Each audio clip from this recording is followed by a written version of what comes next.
wabarakatuh. Perkenalkan, nama saya Nisa Salsabila. Saya dari Politeknik Kemenkes Kendari dari jurusan D3 Teknologi Laboratori Medis. Saya di Poltekkes sebagai tingkat 1B dengan NIM P00134102483. Nah, jadi saya akan menjelaskan tentang perangkat keras atau yang disebut dengan hardware. Yang pertama itu pengertian komputer. Kata komputer berasal dari bahasa Latin yaitu computare yang artinya menghitung. Dalam bahasa Inggris disebut to computer.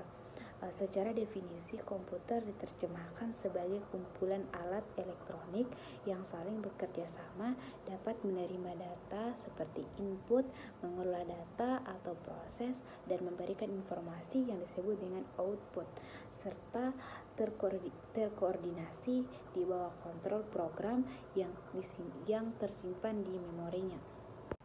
Baik, selanjutnya ada macam-macam komputer. Yang pertama itu ada komputer desktop. Komputer desktop dirancang untuk ditempatkan di atas meja. Biasanya komputer desktop terdiri dari beberapa komponen, kotak komputer, monitor, keyboard, dan mouse. Yang kedua ada komputer atau laptop. Komputer atau laptop sudah tidak asing lagi bagi kita sebagai mahasiswa.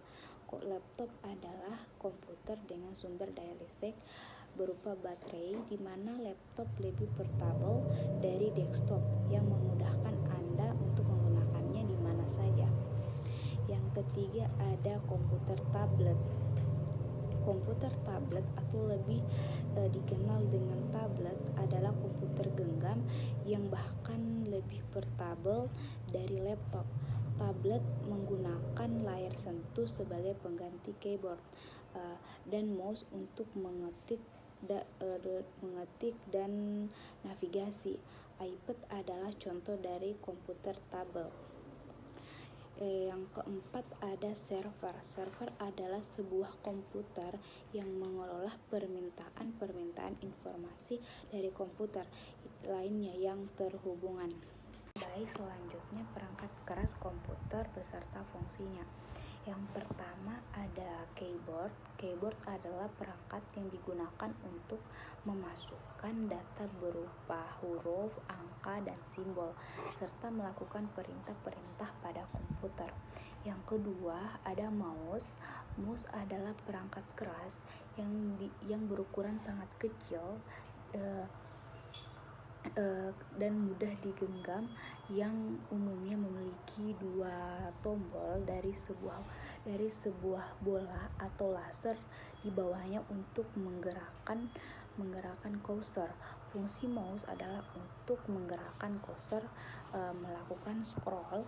Yang kedua ada motherboard, merupakan perangkat komputer yang berbentuk papan dan fungsinya untuk meletakkan komponen-komponen komputer lain seperti prosesor, RAM, VGA, dan perangkat lainnya. Kemudian ada prosesor, berfungsi untuk menjalankan proses dari masukan yang diterima oleh komputer. Semakin tinggi kecepatan prosesor, semakin cepat kinerja komputer. Kemudian ada RAM atau Random Access Memory. RAM, Random Access Memory, berfungsi sebagai penyimpanan data sementara.